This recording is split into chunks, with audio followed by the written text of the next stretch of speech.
Hello guys, welcome back to my YouTube channel. Today I want to discuss Jobbank, the popular website for employment in Canada. Before I start, I would kindly ask you to like, share and subscribe to my YouTube channel, and don't forget to press that bell button. That bell button is so important because it will notify you whenever I'm posting some kind of content. Like yesterday I was supposed to publish this video, but because I had renovations in my house, I could not do it. It was too loud to record the video, and I notified you via community tab. So make sure you pressed that bell button and you are following all the updates. So let's go back to our topic today. You will find out if you can find a job on the Jobbank if you are a foreigner. There is a myth going around that all the jobs posted on the Jobbank are only exclusively for Canadians or permanent residents, which is not true. I will show you these two pictures. Today is 24th of March 2022. I went on the Jobbank, I found this job posting, I scrolled down and this is what was written. Check it here. Okay, so did you see it? So if it's written like this, that means that employer is open towards foreigners. He or she will consider your application. Now we have another case. What does that mean? Exactly what it says. They do not want foreigners, okay? Maybe they don't want to deal with the paperwork. I don't know. Maybe they don't have a right to bring the foreigner. Maybe they don't fulfill conditions to bring the foreigner. There are so many maybes, right? But I'm very persistent person, and sometimes I advise my clients to apply even to those people who said, no, we don't want foreigners. And sometimes it works, sometimes it didn't. I had a lady who was a restaurant manager, and I advised her. I said, you can apply, you should apply for these. Maybe somebody you have international experience, and I think she was a really good candidate, in my opinion. And yes, actually that employer, Canadian employer, wanted to interview her, and he reconsidered his decision not to hire foreigners. There are other cases. I've explained in my shorts what to do if Canadian employer doesn't know how to bring you. They see your resume, they think you're a good fit and everything, but they don't know anything about immigration. Also check that shorts right here. It will give you some heads up if you are in that situation. Currently, from time to time, I'm looking at the job postings for myself to see maybe it's better to go back to the market and not work anymore as a freelancer. So I've been currently applying to some jobs, and they keep inviting me for the interviews, and this is what I've noticed. It's much harder now to pass the interviews than, let's say, 2 years ago before Corona. Why?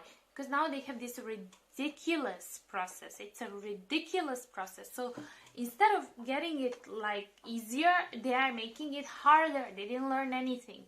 So what they are doing is, for example, you will have, I already spoke about HireVue platform, something like a HireVue. Maybe they don't use HireVue, they use another system, but they will record these video questions, and you have to record yourself and talk to camera. If you pass that, you will be invited to the test. Usually, I was talking again about aptitude test, which you expect to be up to 1 hour or 20 minutes, those 50 questions in 20 minutes, logics and all these things, the ones I hate because, the time is ticking. And I'm okay with that, because it's just the practice. If you know, you know. But now, recently I had this test and it was 3 hours. I had a test for 3 hours. I was like, am I applying for Google? Because if I'm applying for Google, at least you know what you're applying for. Tesla, Google, yes, you can do whatever. Facebook, yeah. But this was a startup, and they made me do the test 3 hours without the guy.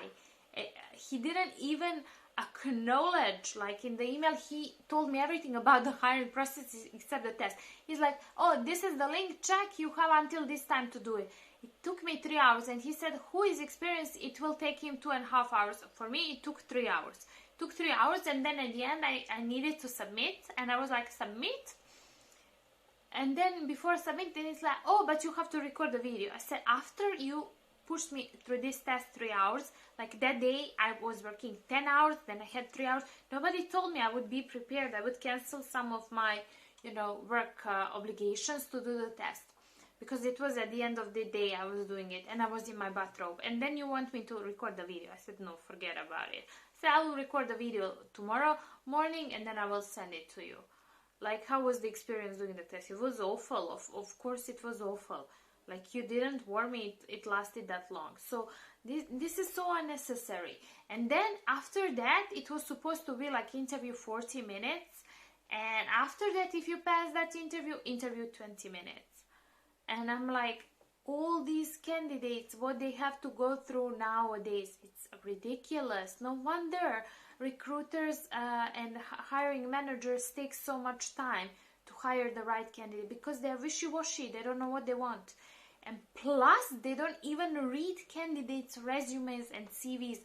I cannot explain you how many times hiring manager was caught not even reading a resume or cover letter when I had my candidates. So let's say my candidates are from Middle East or Europe, and we write that, like we put in the resume, we are here allocated, we put in the cover letter, we want to come to Canada to do this, work for your company, this, and it's very obvious that the candidate is not in Canada. You know what they wrote to my clients? Like, for example, it's Monday. They would write email. They would like, okay, can you come on? No, it's Friday. They would say, can you come on Monday for an in-person interview? Like, it's Friday, and they expect somebody from, let's say, Dubai or Bahrain to like come to Canada and I'm like, I said, I advised my clients. I said, did you write to them that you are in, you're abroad? Or write to them that you cannot swim across the Atlantic within like 3 days. It's unbelievable what they were writing. So sometimes, just make sure. And then when you tell them, then my client tells, but I'm abroad. Oh, but I didn't know you are abroad. How didn't you know he's abroad when there is like big profile on Indeed, big profile on LinkedIn, and he's really very transparent about his location, and also he put it in the resume. So, sometimes I'm really not satisfied with the hiring market right now, and the managers. I mean, there are wonderful managers out there, but let me tell you something. I always tell these people, put yourself in the shoes of these candidates. It's really nice if you write to candidate, I'm sorry, but we cannot accept you right now, because at least give him some feedback. Lots of companies are just ghosting people, and these people put so much effort. Like, look, in my case, when I was doing this exam. So I did this exam 3 hours. I lost 3 hours of my time to do the exam, and you cannot even acknowledge me and tell me yes or no. That's really bad. That's really bad, and it leaves the bad taste bad taste about that company. So I understand what you're going through, and I would like to encourage you to keep going and don't give up, because the right employer will show up. Not all the employers are like this. There are really wonderful people there. Even if they turn you down, that's fine, because that's fine, but let the candidate know you turn them down. And it's really nice if you provide the feedback, not just those stupid generic ones, right? So whenever I was in the opportunity to hire somebody, or to choose whether somebody should come on this or that, I would explain why he or she is not the best candidate, and just let them go, but explain that. So I'm a little bit disappointed, and I can understand your frustration when you're writing to me, oh, I've been trying for 6 months. But then in that case, if you've been trying for 6 months and nobody replied to you, there are these cases nobody replied to them even negatively, that means your resume is not good. So it's time for you to fix your resume. And please, for the candidates from India and countries around India, you do not need to put your birthday, and you do not need to put your mother's name and father's name, and to put your status if you're single or married. That is not necessary. Please keep that in mind. And picture is not necessary in Canada. They are not looking for that. Okay? Thank you for watching this video. Please don't forget to like, share and subscribe. If you want a private consultation about job search in Canada, you can contact me at englishconversations26@gmail.com. Bye!